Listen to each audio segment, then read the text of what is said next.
এই সিনা, অমিশা আর সিনা দুজন সেজে ঘুরে বেড়াচ্ছিল। ও কোন খেলা খেলতে চাইছে? স্যার, এটা কোনো খেলা নয়।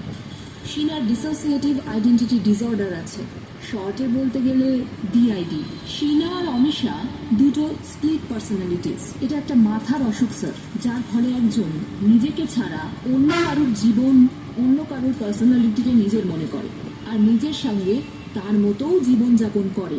তার মানে আপনি বলতে চাইছেন যে শিনা তার মৃত বোন অমিশার পার্সোনালিটি নেওয়ার চেষ্টা করেছিল? একদম স্যার। তাহলে ও বোনকে অমিশা হয়ে কল করেছিল এই ভেবে যে ওকে ওর বোন শিনা এটা পরে থিয়েটারে পৌঁছল। স্যার, শিনা অনেক ছোটবেলায় নিজের বোনকে হারিয়েছিল। এই দুর্ঘটনাটাও সহ্য করতে পারেনি। ও চেয়েছিল ওর বোনও ঠিক সেরকমই জীবনযাপন করুক, আর সেই প্রসেসেই শিনা অমিশার পার্সোনালিটিকে নিজের করে নিয়েছিল। অমিশা সেজে নায়রাকে কিডন্যাপ করেছে, তাই তো? হতে পারে স্যার।